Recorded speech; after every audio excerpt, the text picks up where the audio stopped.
You're finally in touch with your ex. Now you chat with them every now and then, but you feel that it's leading nowhere. You feel that you are in this friend zone or this place that you hate because you want more from the relationship, you want more from the interaction you have with your ex. In this video, I'm going to explain whether you should give up, whether you should fight, and perhaps you're actually doing or having the wrong approach, the wrong strategy. I'll explain everything after the jingle. IGetMyExBack.com. Everyone deserves a second chance. First of all, we start with no contact. So no contact is the idea that you shouldn't try to reach out, shouldn't try to communicate with them, whether it's by text, on call, or seeing them at a party, for example. This idea of no contact, and it's very important if you want to reconnect on good terms, is to reflect. To reflect on the relationship, to reflect on the things you need to learn, the things you need to change, to learn to understand how you can communicate effectively with your partner. Remember that no contact is it's not just a passive thing where you have to wait. It's active. And it's active because something needs to change. Someone will not get back with their ex. Your partner will not get back with you if things are the same. So use this time, use this no contact to reflect and to display or set up the scene for you to change and to grow. That's very important, and that's the starting point. Because sometimes we're in touch with our partner, with our ex, and they don't see the change. And so they feel our interaction is just a continuity of where we left the relationship. And they don't want this relationship. They rejected it. So it's going to be very hard for you to bring them to a sort of, oh, I need to give this relationship a second chance. Because they don't want, they rejected this relationship in the first place. So it's very important to have a no contact where you reflect, when you grow, where you learn, to communicate in a different way, to lay down the foundation for a new relationship. You're not trying to revive the old one because the old one is dead to them and it should be dead to you as well. Your job is to create a new one, and a new one with a new dynamic. And that's what we will discuss in this video, the interactions and the conversations that you have with your partner. So let's be optimistic. You are in touch with your ex. Remember, I have a lot of my clients, their ex, they don't even reach out. They ghost them. And so it's very hard to deal with the situation where you want to connect, you want to build something, you want to see whether there's a chance, and on the other end, that person is a wall, they don't want to interact with you. They're in touch, but also remember that they're very cautious. They're thinking, what do you want? What are you trying to get from me?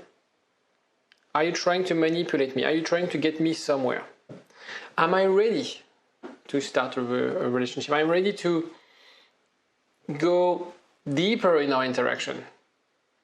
And that's why sometimes we have this, I would describe this mixed signal. They have a bit of curiosity, they have a bit of interest, they have a bit of fear, they have a bit of, I want to know more, right? And so that's why we have this mixed signal, which is extremely frustrating. And I know, because I've been in your shoes and I'm helping people who are in your situation, it's extremely hard. And that's why I'm making this video, because I want you to build a form of resilience when this happens to you, and also gain some clarity, whether you're wasting your time or whether you're on the right track. So let me explain. In most relationships, the breakup is the outcome of a toxic push-pull situation. So very often, you want more from the relationship, you want more commitment, and your ex is not ready, or for some reason he or she feels that they're overwhelmed and they pull back. And when they ask for more distance, for more time, you sort of push them, right?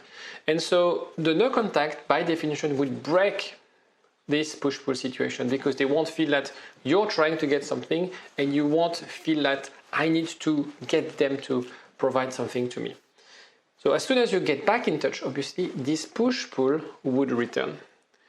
Of course, you are trying to get something. If you're doing in the right way, in a secure way, you won't overwhelm your partner, but still, There will always be this push-pull. And don't think it's because you're doing it the wrong way. Don't feel it's because perhaps you're an anxious attachment style and your partner is avoidant. This push-pull thing is inherent to all relationships. Every single relationship, you're always the avoidant of someone, you're always the anxious of someone. Because there's fear from both sides. And hopefully, during this no contact, you've managed to really understand the root cause of those fears, addressing those fears, because they will sort of guide your communication, but also how you feel about the recovery.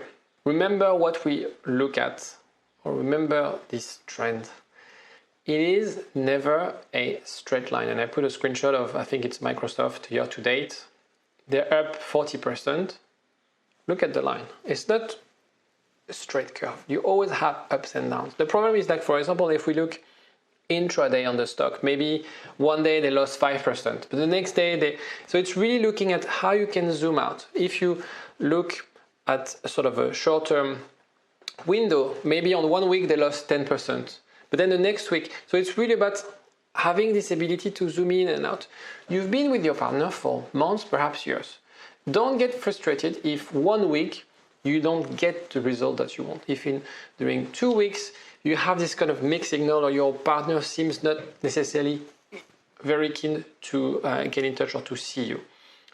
Force yourself to zoom out and look at the overall trend. That's what I do with my clients on WhatsApp. Is I force them, like, let's appreciate, let's look at where you're going. And if I see that you're stuck, if I see that it's leading nowhere, I will tell you. And actually, if you want to get my help on WhatsApp, have a look in the description. There are links for you to ask me anything on WhatsApp. You can message me whenever you want. And if you want WhatsApp coaching, I have 20 clients per month. If you're lucky, there's a seat available for you. Let me know, and I'll be more than happy to guide you. Or if you have any questions about WhatsApp coaching, it's a way for me to support as many people as possible, and for you to get sort of myself and my tips in your pocket in a way.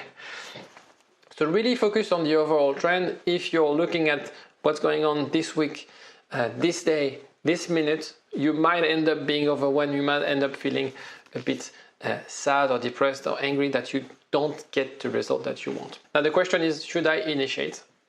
And from experience, I think it's okay to initiate at the beginning, obviously, unless they do. And then it's very important to assess. So for example, again, if I look at the screenshots of my clients, I would assess whether your part, which is usually on the right hand side, is almost at the same length of their part. So you just want to open the door and let them come to you, really in that dance of push-pull, but a healthy push-pull, which is finding ways to respect their distance, not to get angry when they take some distance. It's very important for you to understand this dynamic of push-pull, because if you don't, that's when you sort of interpret their actions. That's when you sort of start to fill the gaps. When there's a silence, when there is a tone that we don't necessarily like, we tend to fill those gaps with our fear. The fear of abandonment, the fear that they are seeing someone, that they are not interested, that you're the only one trying to recover the situation. If you're dealing with someone who's avoidant, for example, it's just that they don't see it. It's just that they have something else.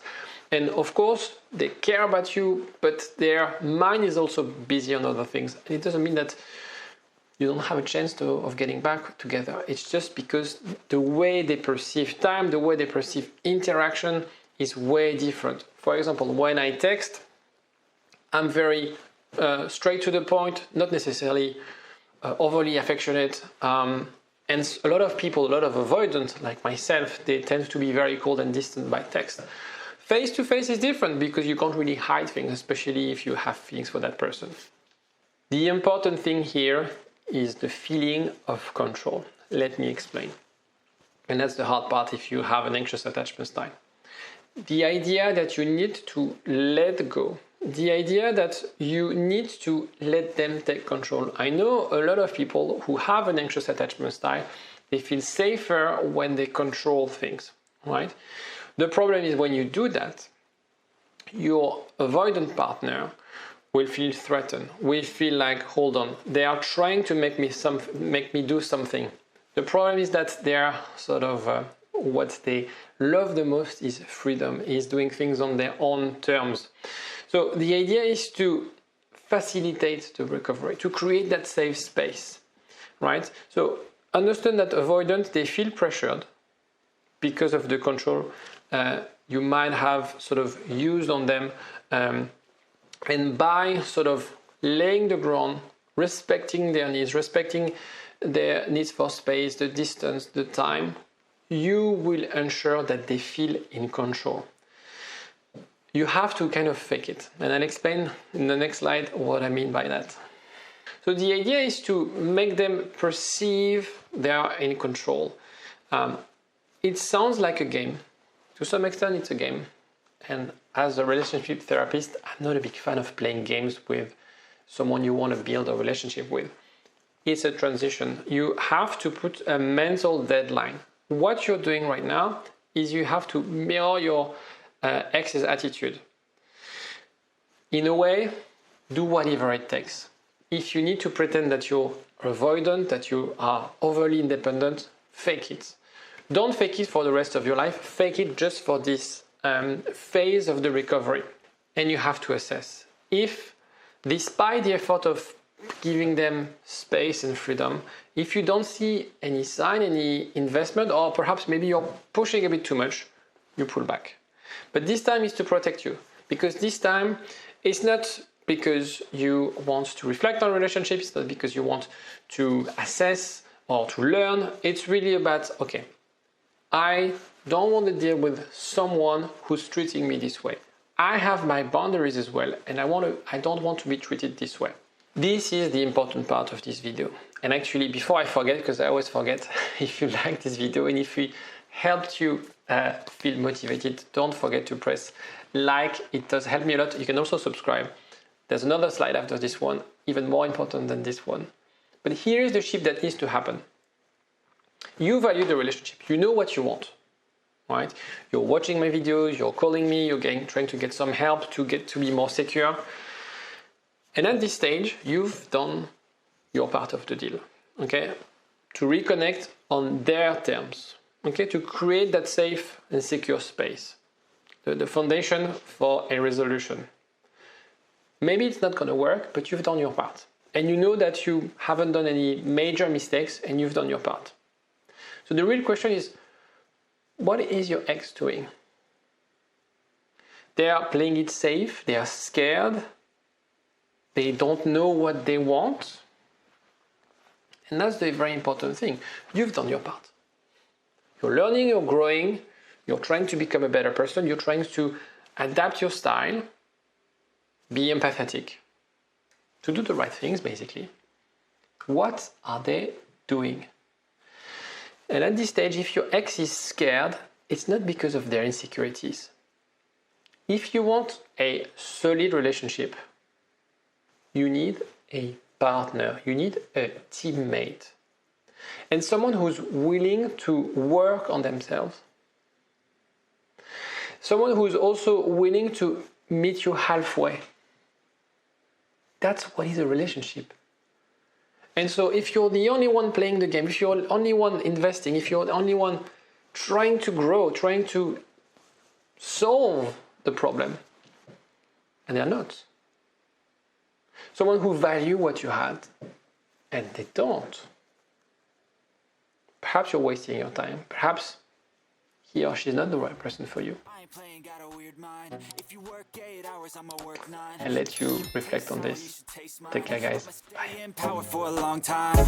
Get up, nah, I ain't a quitter. Toss me the ball, I'm a really big hitter. Big picture, I'm a straight killer.